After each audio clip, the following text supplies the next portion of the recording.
country are like cockroaches and everything else. So I won't quote him fully, but to paraphrase, he basically talked about how the unemployed people of our country are a problem.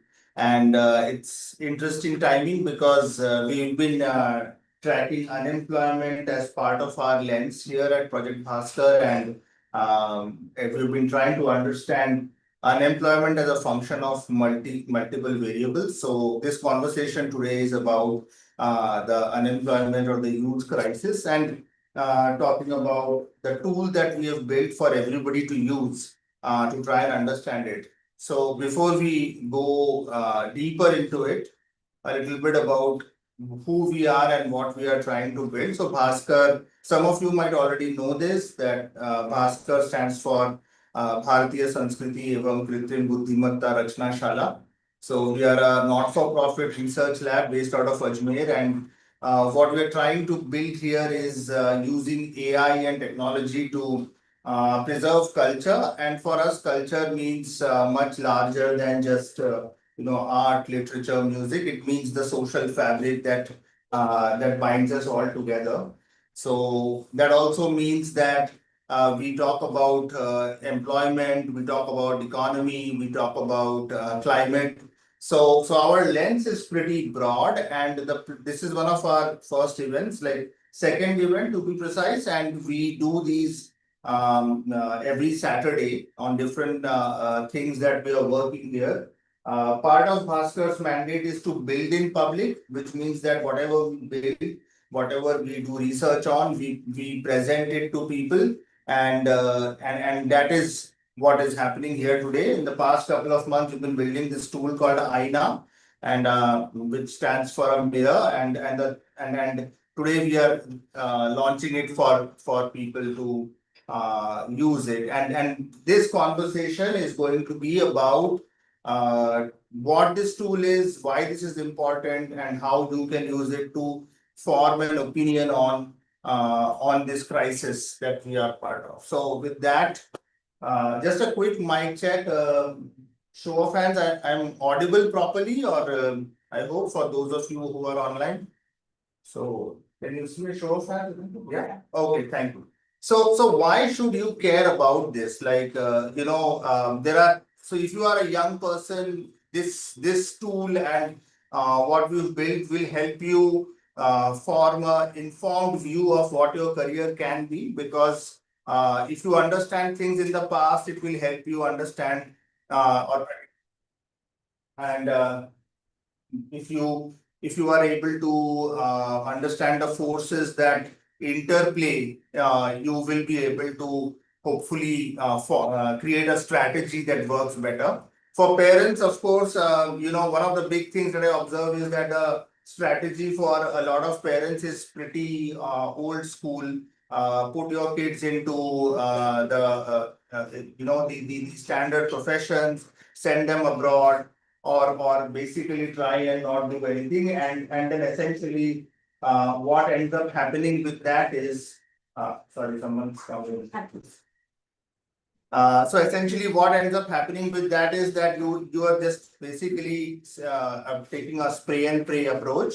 So that's why parents in the room, or later on if you're watching it, this is important. For educators, this is important because we are we as institution builders need to understand how the world has changed for us, and as institution builders we need to understand what are the forces at play.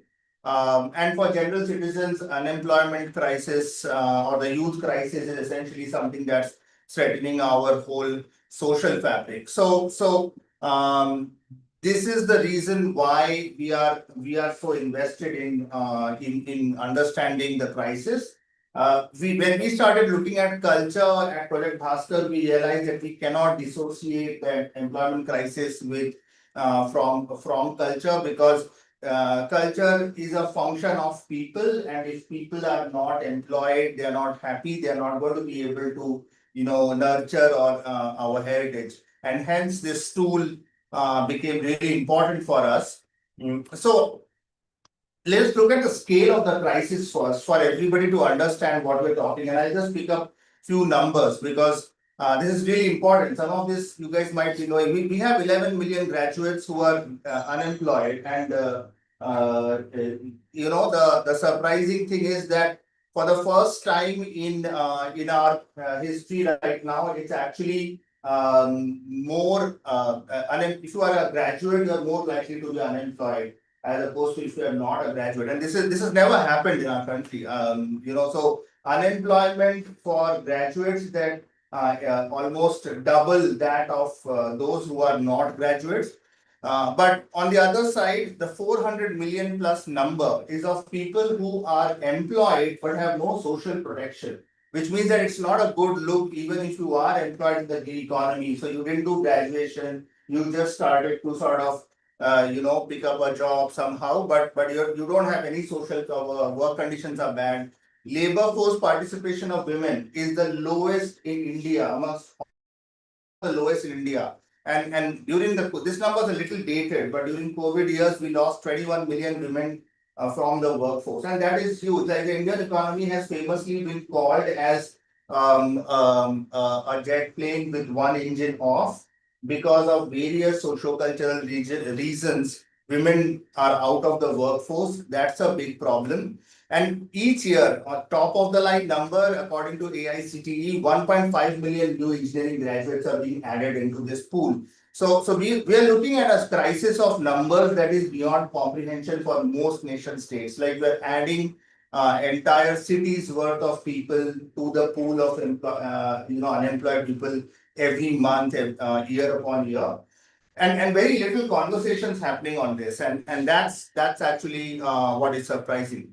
This number 11 million, let's zero in on this. What does this really mean? It is just not a random number, right? It's about the number of people we lose who are potentially very smart people, and a system keeping them out of a job. There is a huge social strain. Recently, the Tamil Nadu government said that all unemployed youth are going to get 4,000 rupees a month. So that and that number alone would add to 9.8 crore per month to the Tamil Nadu state exchequer. Now that's really, imagine 9.8 crore rupees of your tax money or whoever's tax money is just going to keep unemployed youth on a bursary. If these people were employed, they would be adding to the tax base, and the 9.8 crore rupees would go into development of roads, infrastructure, and other things. So for every number, this number over here, there is a huge social strain, there is an economic drag, and there is, of course, a huge sort of cost of, people who are unhappy, rioting on the streets. So this number alone is just not a statistic. It's about how this is causing a threat to our society. So when you look at unemployment today, and this is one of the reasons why we started building this tool, was that we started.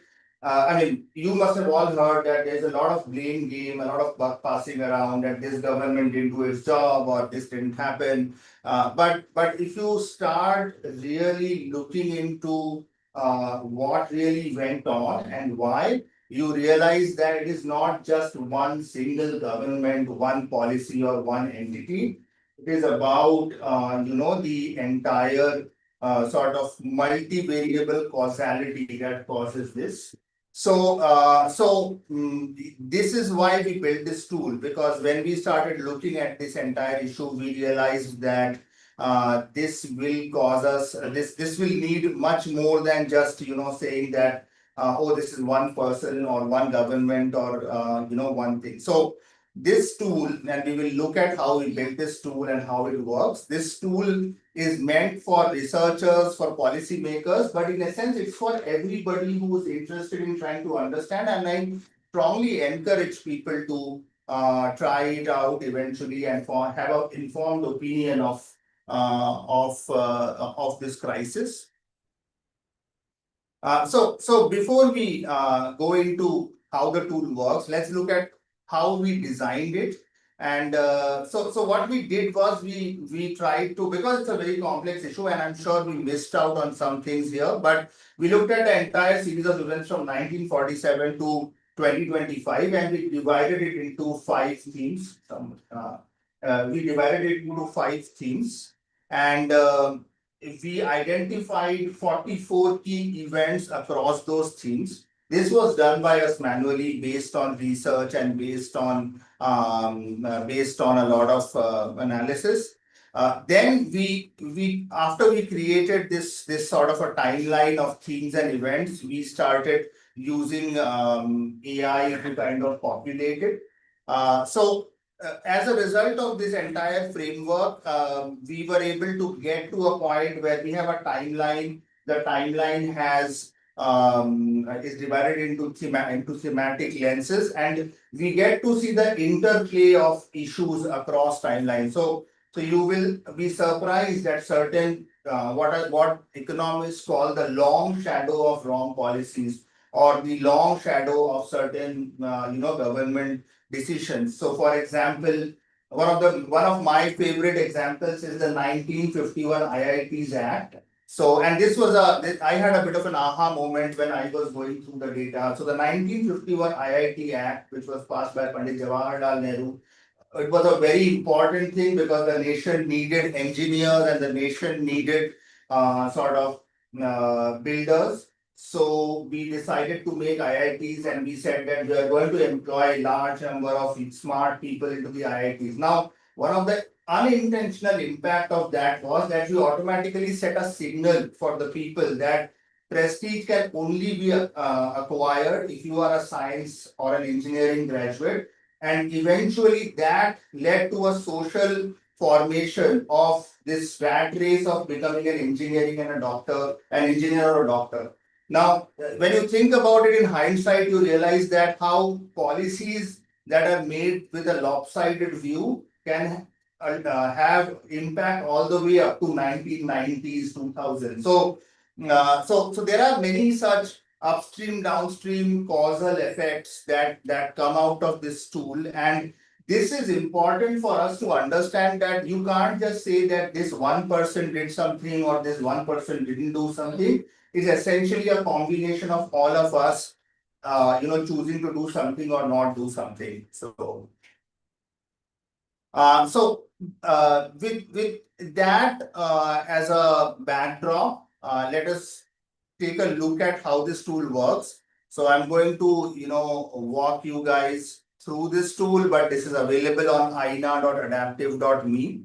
The numbers that we spoke about are right on top over here. But effectively, this tool can be used in two ways. You can have an explore mode, and like I said, we've divided this into a timeline. So what we did was we took the entire 1947 to 1990 as one big block, and then we decided to break it. So in my mind, 1991 was a watershed moment for us, and all of us are today living off the benefits of 1991.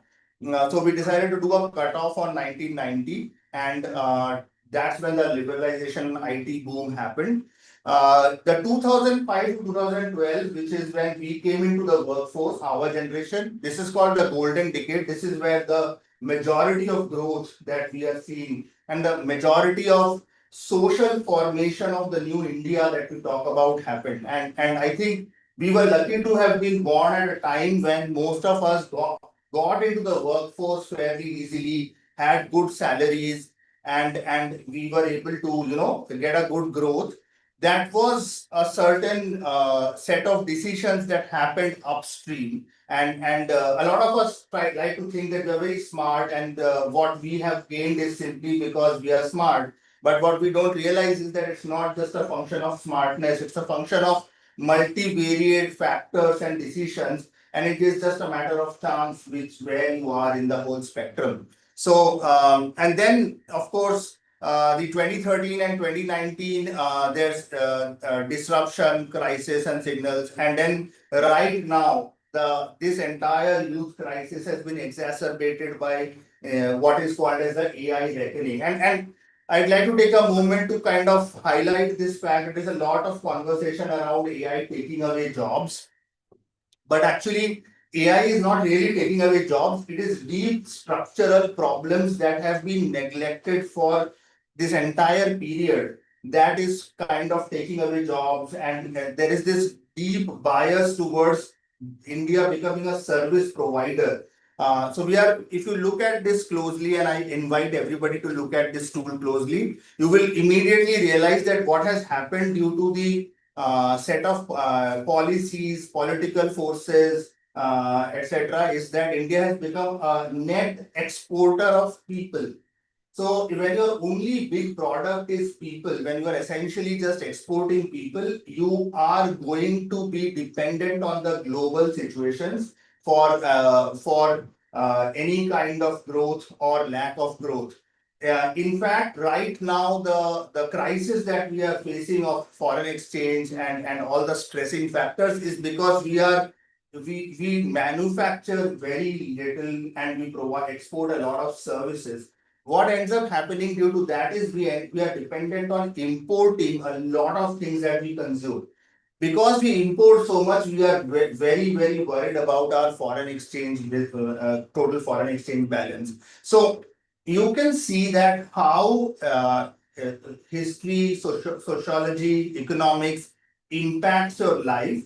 And while all of these events have happened in the past, it's important to learn to pay attention to this today so that you can use it effectively in your own life planning and also in being more participative in government policy making. So there is also this attitude largely in Indians which says that it's politics, we don't want to worry about it, but eventually this all boils down to having a deep impact on what we do and how we lead our lives.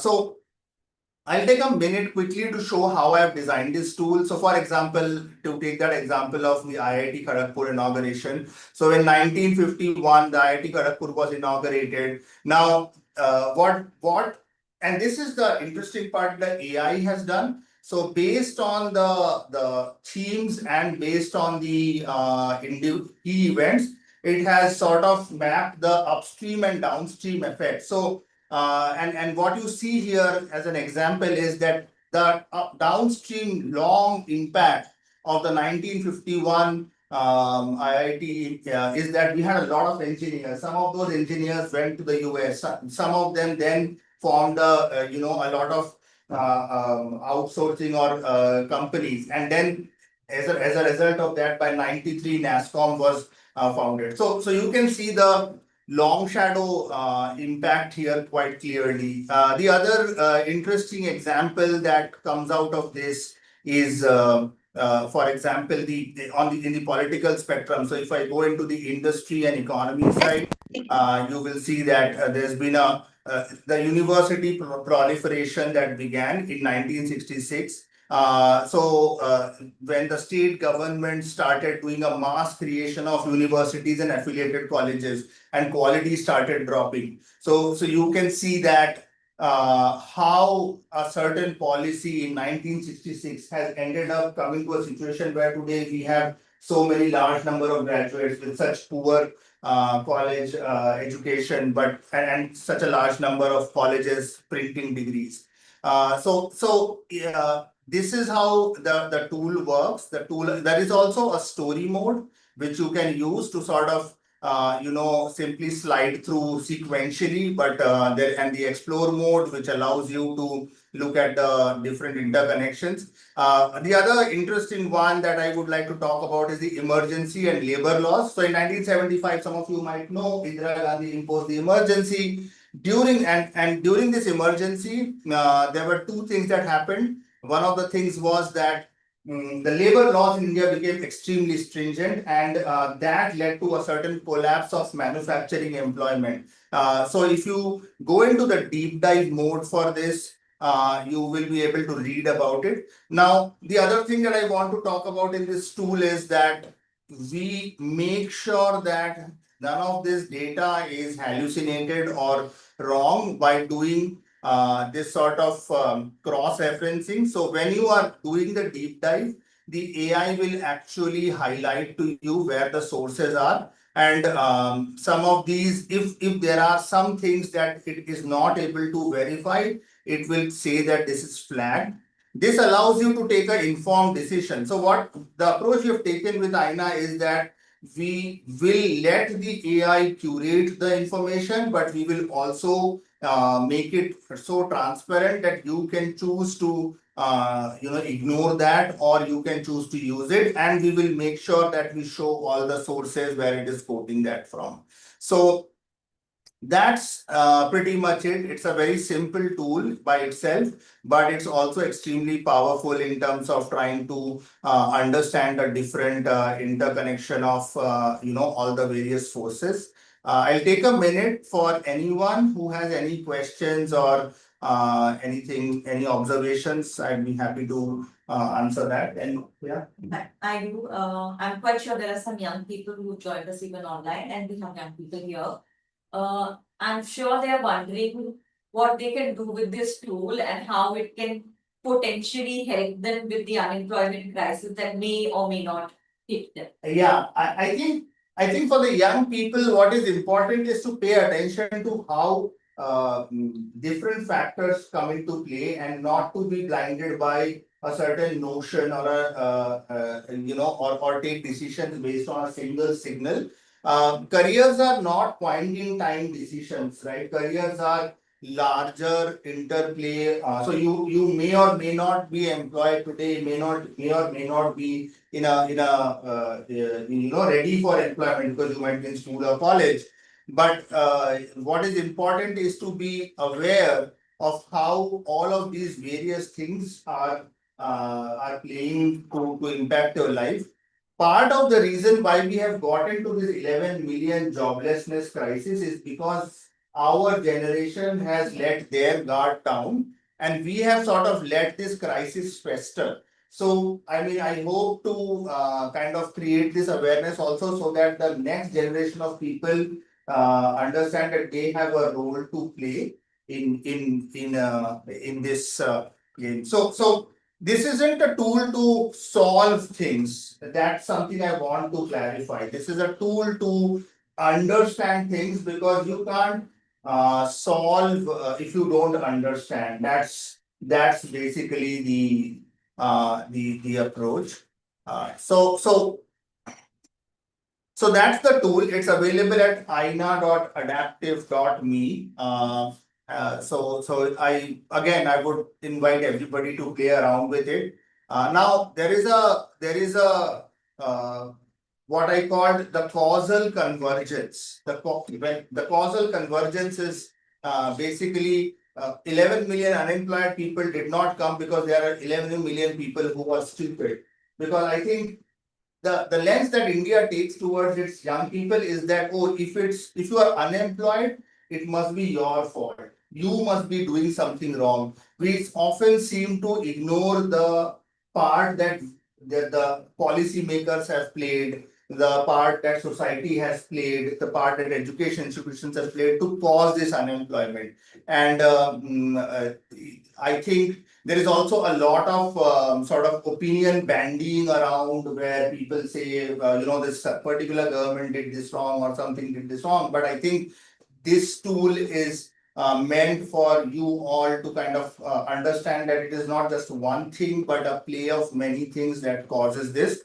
Just to call out, in AINA itself, we've kind of mapped 8 major events in education, 7 big events in industry. These have all actually happened in our 75 plus years of independence, which has formed our current society. Now, of course, one of the things that we also have to remember is that we started with a big backlog in 1947, and that backlog combined with certain lopsided policy making, socio-political situations, cultural markup has caused this, and these are some of the forces that you can think about. Understanding this interconnectedness, like once again, like I would like to state this, that there is no single cause that explains India's youth employment crisis. So it's an accumulated weight of educational misalignment, industrial policy failures. I think industrial policy failures are really important to understand. The fact that we actually have a manufacturing vacuum is a huge problem, which is causing us to import things, which is causing unemployment, and we have not paid enough attention to this. Technological disruption, of course, and also deep rooted social exclusion. If you go through the tool, you will see in a lot of instances where the social exclusion itself has played a lot of negative impact on how we have come to this point. A lot of mass migration of talent from India has happened simply because we've created a society where we have forced left people with no other choice but to leave. Now, so I'd like to say that India's graduates are smart, hardworking, and increasingly unemployable. This is a fact. I see this as an employer that we are getting a lot of people who are unemployable, but we are choosing to keep them like this by our active policy making. So as people who are further up in the spectrum, we need to be aware of this so that we don't continue to have this situation. We are going to have a part two of this whole thing, which is about what can be done to solve this problem. And this the whole tool was made by us to kind of understand, and from that tool we came to a conclusion that to solve this problem we need to come up with a new system. There is a follow-up discussion that we are going to have in a couple of weeks or maybe a month, in which we will talk about this. We have a choice, all of us. We can choose to ignore and carry on and keep repeating the same mistakes, or we can take on the stand that we will participate and come together and work towards solving this. So use this tool, drop and feel free to come up with questions for me and for us to have a discussion on. And then in the next section, next time when we meet, we are going to have a conversation on how we can build a different sort of system. Yeah, that's pretty much it. Please go to aina.adaptive.me. We'll open it up for questions now.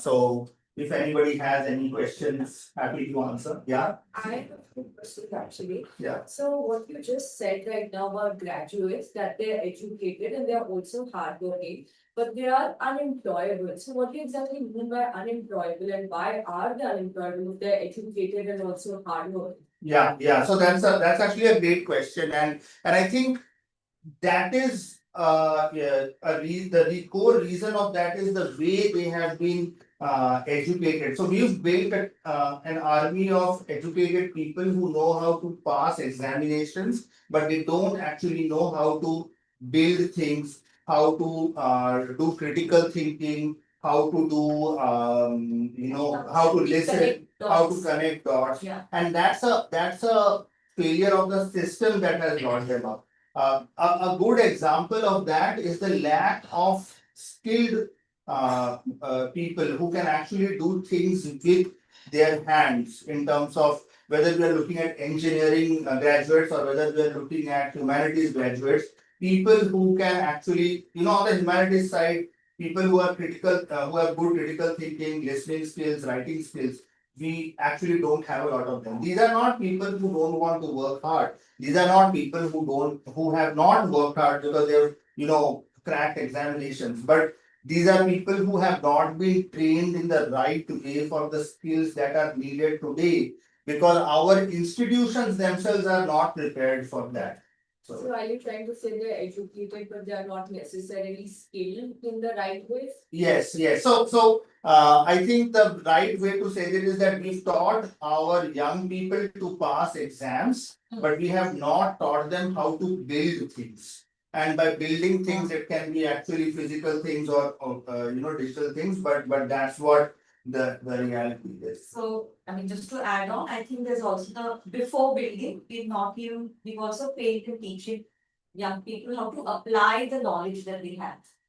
So a lot of times when I'm dealing with young people, I also see that they know things, but they don't know how to take that knowledge and translate it into real life and work or, and then further to build something.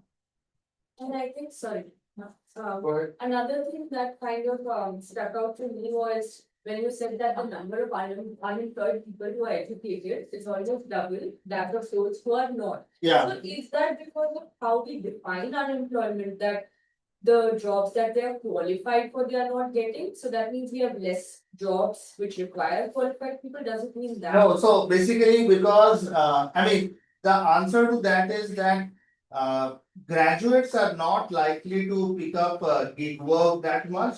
A lot of unemployed people are picking up more readily picking up gig work like Uber, Ola, Swiggy delivery, those kind of things. So they are finding employment more easily and getting, and it doesn't necessarily mean they have so you have to realize that statistically, someone who's a Swiggy delivery person is employed from the from the point of view of data and economy. That person is employed. That person doesn't have any social security. That person has no career growth. They don't have any kind of income parity, but they are employed. A graduate is not keen on taking on that role. A lot of time graduates are not even chosen for that role because they're considered overqualified. So a lot of roles that are coming up in the lower order gig economy, services economy are meant for people who aren't even shouldn't be graduates because they're overqualified. So that's happening a lot in our new, especially due to the current economy of services and homes. That's why this is getting aggravated. So we are creating less of the jobs where people are required to be qualified, and we just happen to create more Yeah, gig like service Yeah. rendering Yeah. jobs. yeah. And that basically, what does that mean? That means that as a society and as a country, we are actually, instead of moving up the value chain, like if you look at someone a country like China, that's moving up the value chain and becoming a more powerful country technologically. We are moving down the value chain where our people are being seen as service providers. So again, not to really lambast things, but a good example of that is recently the government of India put out a Skill India job opportunity for home care for people in Israel. So basically, the job opportunity was for Indians to go to Israel and provide elder care in home, and that was part of Skill India. Now, I don't want to say that any kind of work is good or bad, but it is essentially not a good look for us as a country that we are exporting, healthcare workers abroad. Whereas a country like China that we like to compete with is talking about, in bringing in experts and setting up AI labs and bankrolling them. So, so there is this whole disparity between what our ambition is and what the reality is right now. So. Any other questions from anyone else in the? Yeah. Those who are online. Okay. Okay. I think that's pretty much it. Thanks once again for those of you who joined us online. And please try out the tool and join us again next week. We will not next, yeah, we Next have week, yeah. next week we have another different kind of an event, but please feel free to be part of the second part of this conversation, which is about how we can build an alternative system to take this. Yeah. Thank you also for people in the Zoom. So yeah. Okay. Got it. Thank you, everyone. Thank you.